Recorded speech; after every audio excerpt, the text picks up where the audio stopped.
Welcome back to the JCPod, partner with State on Sports. I'm your host, Jaden Chandler Parnell, and man, this NBA playoffs, man, is starting to get a little bit wild. First thing I did when I woke up this morning is saw that the Pacers pretty much have submitted up to 79 plays worth of shit they want reviewed. Yeah, I thought there were a few bad calls in that game. We can go over that a little bit. Then there's only one game on last night, but before that we had the Celtics, who just wrung the Cleveland Cavaliers out like a sponge. That was a blowout. Got that to talk about. The other game, Thunder Mavs. What's up with Luka? Without any further ado, we're just probably going to hop right in. We got some NFL news and some NBA to talk about. But before we get into NFL and all that, let's go over some NBA. Before I even get to the playoffs, Charlotte, they've hired the Celtics assistant as their new coach on a reported 4-year deals. Charles Lee, shout out. I genuinely have no idea what this is going to do for their team because I think that Charles Lee has been a good assistant, but yeah, besides that, I don't know how far this is going to take their team. Obviously, the Hornets have a lot to build off of, so let's see what happens from there. But yeah, like I said, we're going to talk about some NBA playoffs. Since I came back on, hockey had an overtime and double overtime game. We'll touch on that at the end. But like I said, before we get there, Boston 120, Cavaliers 95. This didn't even. I won't lie. Donovan dropped 33. Tatum with 18-11. The big scores this game were Jaylen Brown, who dropped 32 and 6. Derek White dropped 25. Peyton Pritchard added in 16. This wasn't really too competitive a game. I mean, the Cavaliers had some moments where they would they're starting to make a little bit of run. Oh, they're starting to come back a little bit, and then back to 10. Oh, they're making a little bit of run. Oh, they're making a little bit of run. Now it's 15. Oh, it's back to 8, back to 6. They might get it back to 15, and then eventually it just ends up with a 20-point win. Second quarter, it was 15-19, very low scoring, but then past that, it just became a boat race. My biggest question for the Cavaliers is, are they going to be able to find enough offense? I just genuinely don't think that I don't know if their defense is going to be able to do well against the Celtics. Celtics are just that good. I obviously think the Cavs will steal a game at some point. I'd assume game 3 or game 4. But I just don't see how they're going to beat Boston in Boston. I already bet an alternate total. Celtics minus 19.5. Took that today. Let's see if they win by 20. But no, I just think that. Just look at the shooting comparison. 37 shots made for the Cavs to 45 for the Celtics. 11 3-pointers to 18 3-pointers. Free throws 10 and 13, 12, 14. That's pretty even. Excuse me. 55 rebounds to 38. And the biggest thing, 13 offensive rebounds to 7. Celtics had more. But yeah, besides, Donovan Mitchell dropping 33. 14 from Garland, not good enough. Evan Mobley, 17. That's not bad at all. He had a quiet 17, though. I literally felt like I saw him maybe make 3 or 4 shots, so I didn't even realize he had 17. Wow. Yeah, just Jared Allen being hurt, that hurts him in a way, but at the same time, it helps the lineup in a way, but also hurts him in a way. Isaac Okoro went off for a little bit. He went 3 for 8. I thought he might start going off, then he just either just quit shooting or quit scoring, one of the two. Kind of a mix of both. I don't know, it's just it felt like that whole game, this whole Cleveland-Boston game, I never felt like Boston was in any threat at all. Yes, the game was close, but it just felt like it was a matter of time before they pull away. You're pretty much just sitting there waiting for that. It's like, all right, when are they going to pull away? When are they going to pull away? Come on. It's about time, pull away, and then they pulled away. It's like, all right, that's what we were waiting for. It's about, I think, I don't know when it was, really. They were up 8 by a half, but I would say maybe about the third quarter is when they put the final nail in the coffin, had a little bit of run in the fourth. I am curious to see what happens today in this game, though. I think it's this game, then we get the Thunder Mavs game again. I don't know why I always want to say Magic. That's going to be an issue this whole playoffs now. We're just going to have to figure out how to get around it. But yeah, when it comes to this game, what I'm looking forward to tonight, I guess we can talk about in a second. We'll talk about that in a second. Dallas Mavericks, Oklahoma City Thunder. Thunder win 117-95. Luka drops 19, 6, and 9. Horrible shooting night from Luka. Absolutely horrendous shooting night. He has 6 and 19 shooting, 1 from 8 from 3. Kyrie Irving drops 20 on 7 of 14 shooting. Daniel Gafford had a really good game, 16 and 11. He had 1 assist, but he also had 5 blocks, 5 offensive rebounds. There's something else he did too. I can't remember, but he had an amazing game. It was pretty much a big 3. Because past that, they got little contributions everywhere else from everybody. So, it wasn't I mean, you could. I just don't know if I want to blame this all on Maxi Kleber not being in, or I just don't know. I don't think Maxi Kleber would have been that much of a difference in this game. I think Luka having a horrible shooting night kind of killed them. And on the flip side, the Thunder just had a shit ton of energy. Now, they looked excited to play for that series. I mean, J-Dub, Jalen Williams, as big as Ryan Russillo and Bill Simmons say, the good one, quote unquote. No, I think both Jalen Williams had a good game. I mean, it's funny. I just realized that they both played the same position. I never realized that. Yeah, Jalen Williams drops 8. How tall is he? I won't lie. I thought he was a guard. 6'5" at the power forward. Interesting. I know they do some weird stuff with their lineup, but yeah, Jalen Williams had dropped in 18. Chet Holmgren with 19. Giddy with a solid 2. Sorry, I didn't mean to read his name. I just happened to. I thought he was the one with 20. He only had 2. Shea Gilgeous-Alexander dropped 29. 16 from, I want to say Andrew Wiggins, but I know it's not. It's Aaron Wiggins. I won't lie. They just got contribution from everywhere on this team. I mean, hell, they got 11 points from the other Jalen Williams. 5 of 7 shooting. It was a really, really good game overall for the Thunder. They got contributions everywhere. The team played, I thought they just played genuinely well. It was pretty close, I would say, until about, it's 28-16 fourth quarter. That's when they completely blew it open. It was pretty much close up until that point. It's 23-23 in the first quarter. 39-30 in the second quarter. That's when, I thought it was 30-30. I misread that. 39-30, that's when they started to pull away a little bit. And then they go up so they're up 9 by this point. And then by the end of the third quarter, they're up 10. In the fourth quarter, they obviously just blow it wide open. If the Mavs get another performance like this from Luka, they're probably toast. Luka just played horrible. I know he's a little bit hurt, but he just played awful. If he plays bad this game, I doubt he plays horrible the third game. Usually players of his caliber don't have multiple horrendous games in a row. Jesus Christ. But yeah, like I said, usually people like him, they don't have horrendous games in a row. I mean, shit, just 2 games ago, he's 14-26, 10-24, 11-26. He had a 7 for 25 snuck in there, where he had 22 points. But then after that, he went 10 of 24 and 14-26. So I look for Luka to bounce back a little bit. I just don't know how much is going to matter. I think the Thunder are going to win the series. We're going to have to see, though, obviously, Luka. It's all going to come down to Luka and Kyrie. Obviously that makes sense, but it's pretty much going to come down to how those two play and if they're able to carry enough of the offense because, Derek Lively looked like he... I know it's game 1. I'm not going to overreact to game 1, but Derek Lively so far, they weren't really able to use him to the best of his ability, and that's so far in this series. Tim Hardaway didn't have that good of a game. Josh Green didn't play horrible. I just don't know. When it comes to the Mavs overall, the Thunder have so much depth.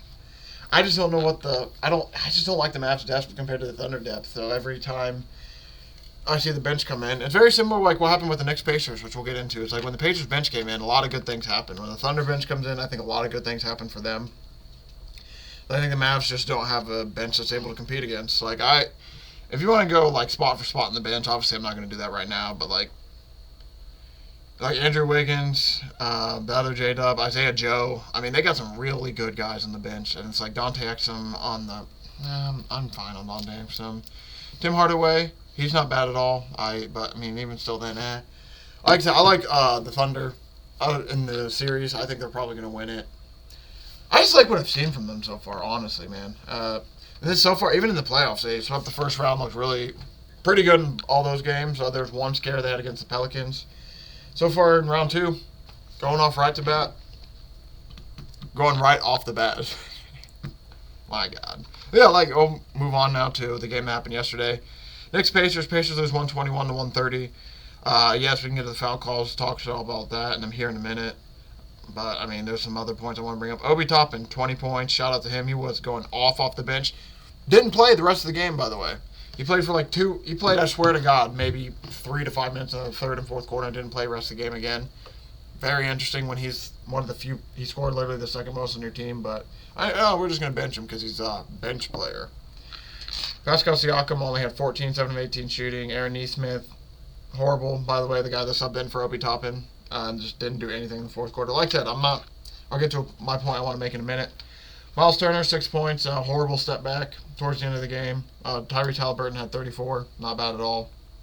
I had him score. If he would have scored 35 for me, that would have been really clutch. But he doesn't usually. I'm surprised he even scored 34, to be honest. I didn't think he'd get over 30 for a minute, even with how much he's going off. He usually seems to like to relegate to other teammates, which as a point guard is usually a good thing. But they need him to score a little bit more. DJ McConnell, 10 on 5 and 9 shooting. He had 12 assists as well, though. But the New York Knicks, Jalen Brunson gets hurt, still comes back and finishes with 29. Dante DiVincenzo with 28. Josh Hart with 19. Yeah, it's going to be hard to beat those guys when shit like that happens. OG Anunoby even went off before he got hurt. I mean, he got hurt early. He would have easily got like 30, 35. I think I can get to the point now. I'm very frustrated with the coaching that Rick Carlisle does. I mean, oh my God. Now I'm not going to be that guy, but it makes sense why he hasn't won a series since 2011 if that's how he's going to coach. Because, I mean, Jesus Christ. Let's see. OG Anunoby drops 28 on him before he gets hurt. Josh Hart, 19 and 15. And 7 assists. Damn near almost has a triple-double. Isaiah Hartenstein almost has a triple-double. 14, 12. I mean, they literally let 5 guys pretty much beat them. They let the starting lineup beat them.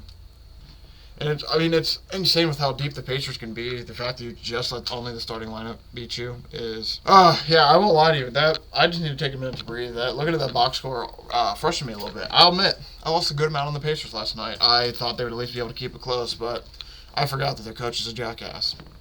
No, in all honesty, I did not like anything I saw from the Indiana coach. The second that Brunson came back, he just decided, we're going to double Brunson the second he passes half court, but we're going to leave Dante DiVincenzo wide open in the corner. They didn't even play the percentage game. They don't leave Josh Hart open, who is more of the struggling three-point shooter. No, we're going to leave Dante DiVincenzo, who finishes the night 6 of 12 from 3. We're going to leave that guy wide open in the corner.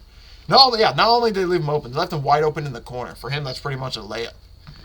And when the dude is already going off, it makes absolutely zero sense. I did not like any of the whole fourth quarter. I won't lie to you. I could go on like a 30-minute rant about everything I saw in the fourth quarter. I thought the Pacers' shots in the fourth quarter were absolutely horrendous, especially that Miles Turner step back. Horrible shot. Absolutely shit shot. Free throw shooting. I don't even want to get into the fourth quarter free throw shooting. 0 for 5 last time I started keeping track, and I just quit looking. I'm assuming, I don't think they shot many more free throws than that, but 0 for 5 in the fourth quarter. At one point, it could have been 115 if they make the free throws, but now instead it's 110, 115, and then I think the Knicks either hit a 2 or 3, so it's immediately 117 or 118. It's just like, And then you got Rick Carlisle, who TJ McConnell was actually locking up, doing a decent job on Brunson. Andrew Nembhard comes back in. Yes, TJ McConnell might not shoot as many threes as Nembhard does, but you're watching Nembhard just get cooked possession after possession after possession after possession. And he made 0 changes. The only change he did, let's blitz him the second he passes half court, but leave somebody wide open to the corner. I mean, it's the NBA. They can easily make these passes. I just didn't like... I would have liked he made some changes. Except it looked like he kept his defensive plan, literally the whole fourth quarter. I mean, especially towards the end of the game. Even the final, I would say the final 5 minutes, I didn't see one good thing really happen for the Pacers that made me be like, we got a chance to win this game. No. They literally just looked absolutely horrendous in the fourth quarter, and I think it was a mix of coaching. I don't like any of the substituting he did. I mean, he brought in Aaron Nesmith, who was struggling for the game, and then he brought in Nembhard, who I admit, Nembhard wasn't struggling for the game. Nembhard actually did decent. He scored 15, but... at that point, you need to bring in a little bit of defense. I understand, yes, you want the offense, but bring in TJ McConnell to play defense on Brunson so you can actually get some stops. I don't think the Pacers got a single stop for the last, 5 minutes when it mattered. Anytime they actually needed to stop when it mattered, the Knicks just scored. And you knew they were going to score. That's the worst part. I literally called, I'm not going to say I called this game to a T, but I knew exactly what was going to happen. The Pacers were going to be leading most of the game, look good for most of the game, and then there's just going to be one point where they're not playing defense kills them, the team comes back, and then the Pacers just... don't come back for whatever reason. Like I said, another thing I'm frustrated with, Obi Toppin, 7 for 10 off the bench. I understand, he's not a starter and all that, but Miles Turner has 6 and 7. And I'll admit, Obi was getting killed on some of the rebounding, so that's another part of me. It's maybe he didn't want to get him in for rebounding, but at that point, it doesn't even matter. You're already getting cooked on defense. You don't need to rebound when they're making every shot. I'm not going to lie to you, I was beyond frustrated with the coaching in this game. I thought Obi Toppin should have came in at some point for, size wouldn't have been bad, but hell, to give him something to score with. He was actually scoring. Nobody besides Tyrese Halliburton made a single shot down the stretch. I was just watching him miss. It's man, it would have been cool if they got somebody who, scored 20. Now, Did I have Obi to score?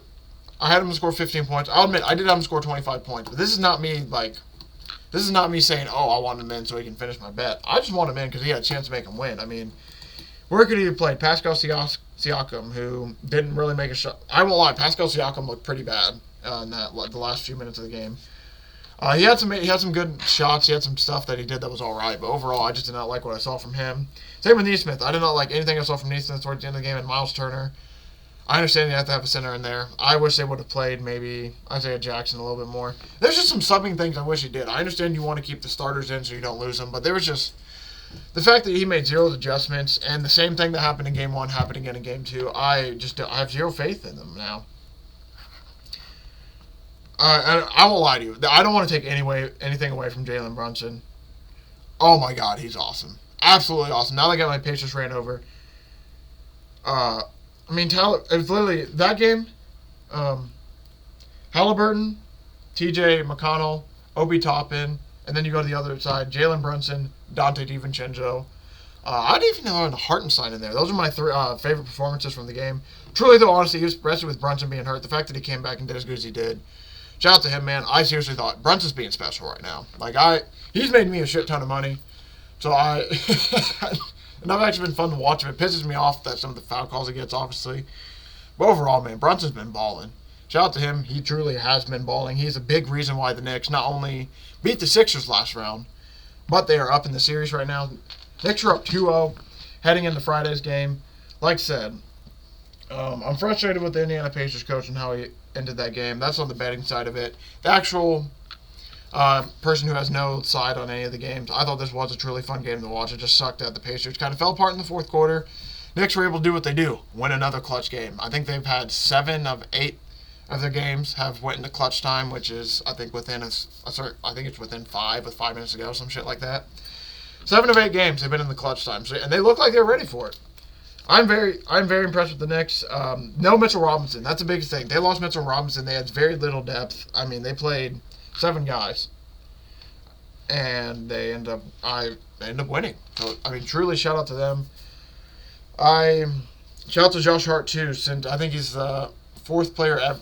Something about playoff games and how long he played. I'm going to say this real quick before we look ahead to the games I'm going to be missing. Josh Hart's played the most minutes. He played every single minute. By the way, what he said to Reggie Miller last night was hilarious. They even got on the broadcast, which is the best part. It's during the timeout, Josh Hart just walks up to Reggie Miller at the broadcasting booth. He's like, hey, I don't know if you can hear it. They're saying, fuck you. I mean, he just says it so casually. He walks back to the court. I thought it was honestly hilarious. I love the energy and everything that Josh Hart brings to the Knicks.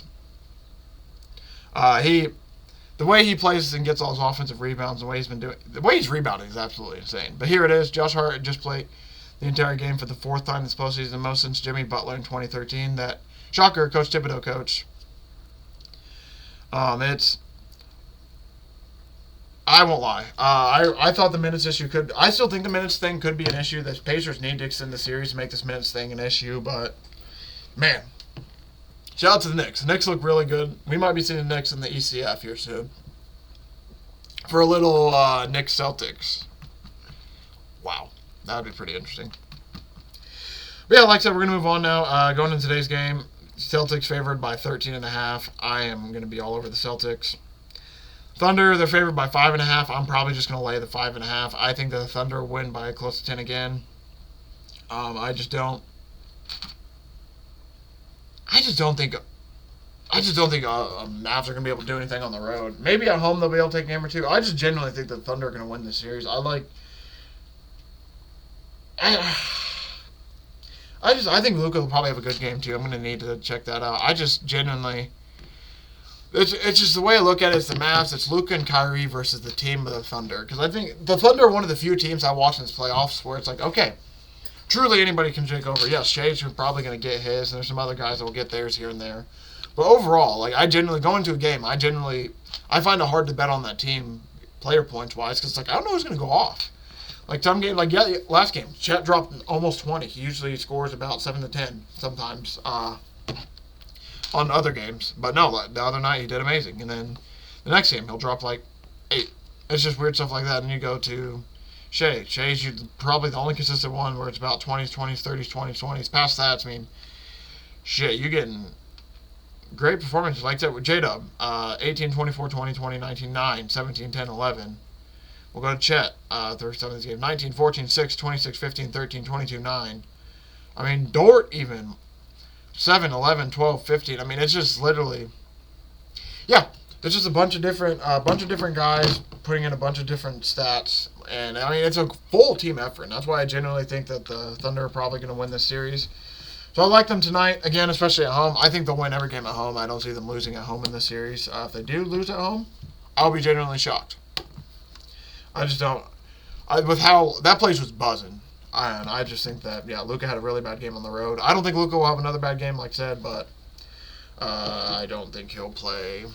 I don't think they'll win. I think he'll play good, but they won't win. So that being said, I am now going to give out some quick bets. Feel free to take this if you want. These are all very similar bets that I've been taking past few days throughout the playoff series. I took all these. Most of these I did take last game too, so I'm going to take them now. Donovan Mitchell score is plus 100 to score 30. So I'm going to be taking him. Sorry, I'm trying to write it down as well so I can actually give you guys a record of how this goes. So I'm going to pick Donovan Mitchell to score 30 because I think he has a chance to go off again. Derek White, plus 420 to score 25. He was plus 700 the other day, so I'm going to take Derek White to score 20 and 25. Let me see what his odds are. His odds for 20 are plus 150. 25 is plus, I think, what did I just say it was? 400 something. Plus 420. Like I said, Derek White was, we're going to check on another book just to see if the odds are any slightly better. Derek White, the last two, I'll admit, I didn't bet him too much during the Heat series. I think I got one game out of it. Last game I did bet him score 20 and 25. Shout out my boy Derek White. Yeah, I don't think the books are going to let those odds happen again. Because we kind of got the books good. But yeah, Derek White to score 25. It's plus, I mean, yeah, they have them completely down now. The books are finally learning a little bit. Not bad. I'm going to look at taking Jason Tatum's under. I'm going to wait to see if there's a certain number I want to take. I want to take about, let's see, 26.5. I would love the 28 to 30 number. 26 probably won't be bad, but I just think he'll score a little bit more than he did last game. But so I'm going to stay away from that. Look for it. But if Jason Tatum does get live at any point and he's like over-under is 30, 31, I'm hammering the under. I love Jason Tatum's under 30s. They've been, I don't know what personal record for me. I've lost maybe 2 max, and I've won easily over like 10 to 15. I mean, genuinely, Jason Tatum scores about 25 to 28 points at most. And then there's occasionally those like every so often he'll go for 50 or go for 35 or go for 38. But for most part, he goes for about the steady 26 to 28 every game. And usually it's either below that or it's just at that. So that's what I'm going to be looking for in that matchup. When it comes to this Thunder game, I'll probably bet Shea to score 30 just because of the odds. My secret has been I've been looking for the 30, 35 points, occasionally obviously 40 for Brunson, but I've been getting some good odds at those, so those have been the waters that I've been trekking in lately. Lucas scored 30 minus 160. Shea plus 100 to score 30. I'm going to be on Shea. Score 30. So yeah, so far we got plus, I forget what Derek White's were, but we got plus 100, plus 420 for the 25 points for Derek White, and then I think it's like plus 165 from score 20 or some shit like that. Plus 160, and then we got Shea Gilgeous to score 30, it's plus 100. Luka to score 35 is plus 195. I'm going to do Luka 35. I do think Luka goes off a little bit. And then three-pointer wise, I want to check one thing, and then we'll probably move on to some football news. It has to do with Dort. Dort, 2 made threes is minus 200. That sucks. I think he'll make about 2. If you want to go 3 for Dort, and you think he's going to go off plus 165, his average, the number I usually like is about 2. So yeah, that's all I'm going to do. I'm going to be on the Thunder minus 5.5. Probably going to lay the, you know what, I'll lay both spreads for the Thunder and the Celtics. And then if you heard me at the beginning of the show, I took Celtics minus 19.5. And those are probably what I'm going to be looking at this game. I'll probably live bet a little bit, obviously, but for yeah, most part, you're going to see me put in, who the hell is, oh yeah, Donovan Mitchell, 30 plus is even money. Give it to me. He's been going off. Derek White, 20 and 25, plus 160, plus 420. Get a little bit of money there. Shave 30 plus. Luka 35 plus. I'm going to take the spread for the Thunder and Celtics both. So -5.5 and then minus 13.5 or whatever now. So the Celtics -19.5. That's what we're going to be balling with today. So that's for all the games for today. Looking ahead to the weekend on some games that we'll miss. I'll just give you my predictions. Tomorrow, I do think the Pacers win the game. I do think Pacers at least even up the series back to 2-1. They have to win this game. Has to be. OG is probably going to be out too, and that's going to be a huge, huge loss for them. Because they had OG for at least 3/4 of the game last time. I don't know if he's going to play this game. I'm going to be shocked if OG ends up being in. Especially with the hamstring issue. I don't think they want to test that 2 days later. So I think Pacers even it. I think Pacers go back to down 2-1. Timberwolves are 4.5-point favorites. I actually do think the Nuggets win this game to make it 2-1. I just want the point value too on the Nuggets. I just don't think the Nuggets are going to go down like that. They aren't going to get swept. And if they do lose this game, I do think they're going to get swept. But I don't think they're going to get swept, so I'm going to predict them to win this game. And then if they lose this game, we'll deal with Game 4 when we get there. But I do think the Nuggets win this game, so that leaves us. That's Friday's games. I'm picking Pacers and Nuggets. Saturday, we got the Mavs, Thunder, Celtics, Cavs again. I'm probably going to be on the Celtics for that game. Thunder, Mavs, I'm going to have to probably wait a little bit longer to see what happens tonight. And then Sunday, we got Pacers, Knicks. I'll probably be on the Pacers, maybe even the series, depending on if they win or not. And then Nuggets, Timberwolves. I actually don't know for Game 4. And then Monday, we'll have Cavs, Celtics. I think the Cavs will be swept. By the time I think you see me again, I think the Cavs will be swept. If not, they'll at least win one game, and we'll be talking about the Celtics being up 3-1. That's my prediction. I see them Thunder. I think the Thunder Mavs series will be very similar. I think that will be about 3-1 by the next time you see me. Next time you see me for Knicks Pacers, I'm hoping for a 2-2 series. I think that'll be awesome. I think the Pacers get both games at home, but we'll have to see. The Knicks have been really, really impressive in the second half. And then when it comes to the Nuggets, Timberwolves, I want to say as well that series is going to be 2-2, but I will not be shocked if Timberwolves are up 3-1. I will be shocked if it's a sweep, though. So yeah, that kind of does it for the NBA. Just kind of ran through all that. So now we can go to, I'll check if there's any big NBA news that I missed. We talked about how the Carlisle is going to be asking for, he says the Pacers have been victimized, and he's going to be asking for all those players reviews. He says small market teams deserves an equal shot. They deserve a fair shot. I'll admit, some of these calls have been total bullshit, but I don't think they've been as egregious as he's been saying. I'll admit, there's been some horrific refereeing done in this series. I mean, it's been a little bit on both sides, but I'll admit it's definitely been more towards the Pacers. But regardless, I mean, JVO Flucky, he shows tie right in the. Yeah, no, I was shocked. There's a play where straight up TJ McConnell just gets, or no, is it TJ McConnell or Aaron Nesmith? Oh no, sorry. Yeah, there's a play where Josh Hart just clearly shoves Tyrese Halliburton, and there's no call. That's horrible. I don't understand. I'll admit, I watched that live. I'm like, how's that not a foul call? I mean, Tyrese is literally just dribbling across the court, and Hart just shoves him. I'll admit, I genuinely do not understand how that's not a foul call. There's a lot of shit like that in the game that I'll admit the refs just go. I thought the refs just were inconsistent in that game, so I'm not going to be sitting here blaming on the officials, but although the mix of officiating and coaching, I don't know, man. They could have made free throws too to make it better. I mean, they were playing hard too. I mean, don't get me wrong. I thought the Pacers were playing tough too, and I thought there was a few times where it's like, oh, they could have got called for a foul there with how aggressive they're being on defense. Yeah, they played hard. Man, it's hard. I mean, I'll admit, the Knicks are just playing better too. Like after all this bullshit, there's all this bullshit going on. Don't get me wrong, all this bullshit going on. Knicks are playing better right now, and that's why they're up in the series. Like, don't get me wrong, it's hard to overcome tough foul calls sometimes, but I'll admit, last night it was coaching. Game 1, I could understand the foul calls a little bit more. Last night, I think it was just all coaching, genuinely. When it came to that Pacers-Knicks series, shout out to Jokic, who beats out Shea and Luka to win his third MVP. He got 79 first place votes. And then Shea got 15, Luka got 4, Giannis got 1. So now he is in some elite territory as Jokic.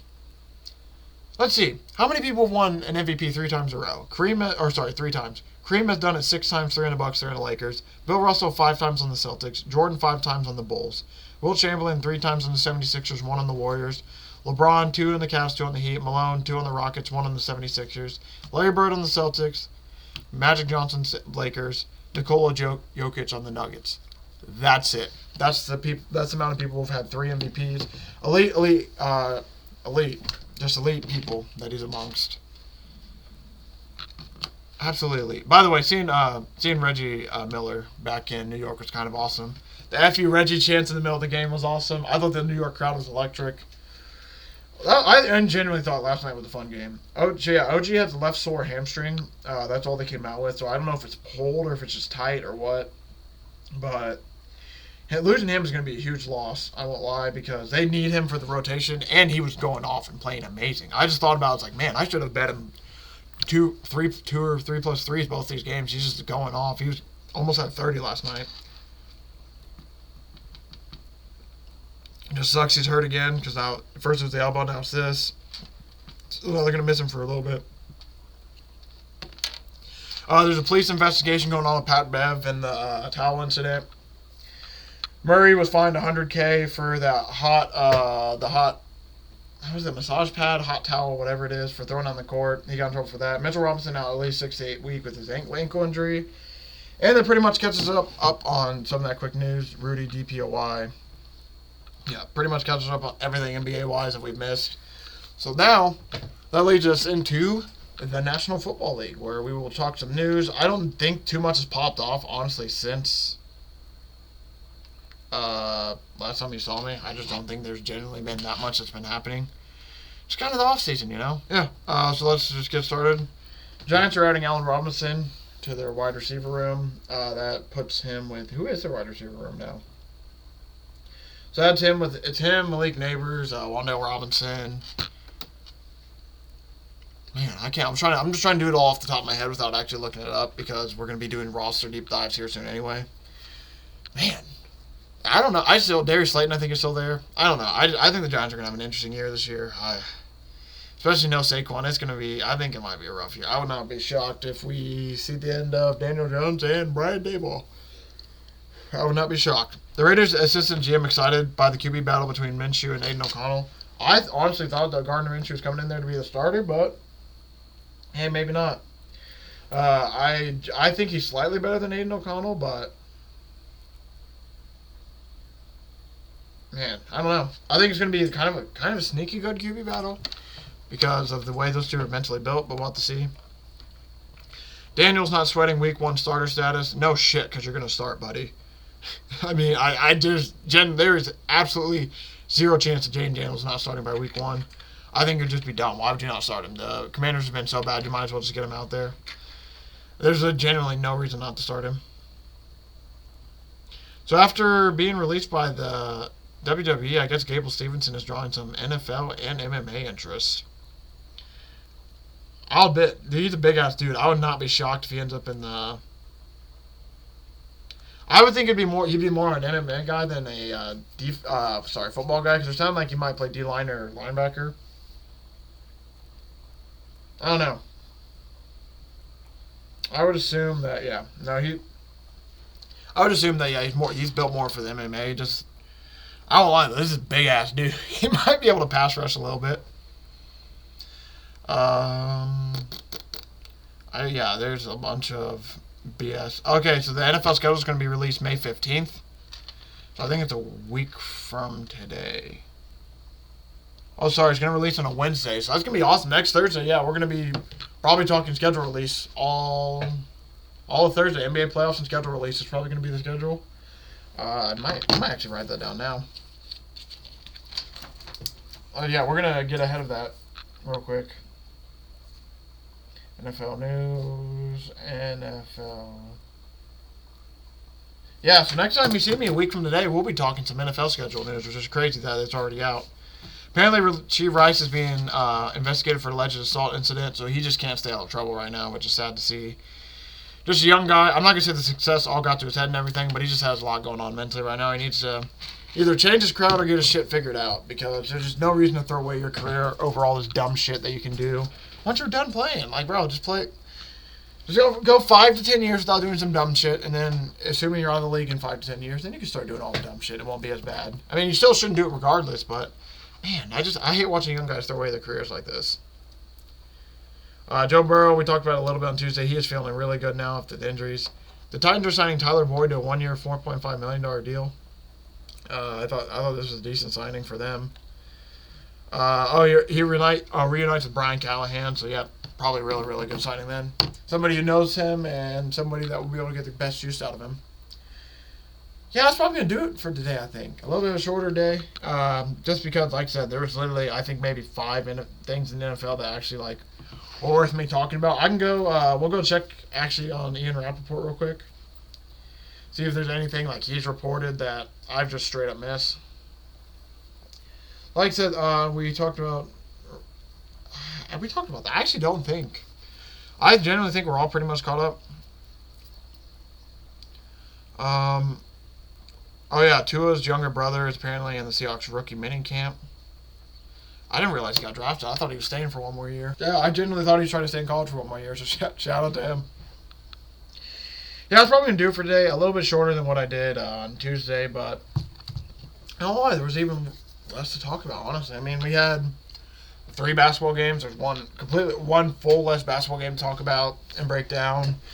One of the games we're breaking down, like, no offense to the Cavaliers, I just don't think they have a chance. I mean, they'll win a game, like I said. So, I mean, we're breaking down 2 real series.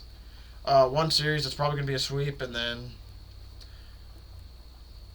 yeah, I mean, then you got the Nuggets-Timberwolves series that, I'll admit, it's the biggest question mark around it. That's going to be an interesting watch tonight to see what's up with it. Yeah, I do genuinely think it's going to do it, though. Thank you all for watching. Thank you all for support. I have no idea with Captain by Hook from appearing tomorrow. I'm going to yet again talk to my boy, see what's up. If I do, you can follow him on YouTube at Captain by Hook. I know he's been having a decent amount going on busy-wise, so I think he's in a little bit of a vacation right now. So we'll see if I'm popping on tomorrow. If not, I'll see everyone back in this feed, obviously, on Tuesday to talk more NBA playoffs and everything. We could have, by the time you see me next, we talked about it a little bit in the NBA segment. We might have a few series finishes. We could have some sweeps happening. But the biggest news about next week, May 15th, NFL schedule release. So next Thursday when you see me, we're going to be talking, and it's going to be a lot of NBA playoffs next week. And then we get to talk about a little bit of an NFL schedule. Thank you all for watching. Thank you all for support. I really do appreciate it. I'll see everybody back on this feed on Tuesday. And hey, if I don't see you tomorrow, great weekend to have a weekend, man.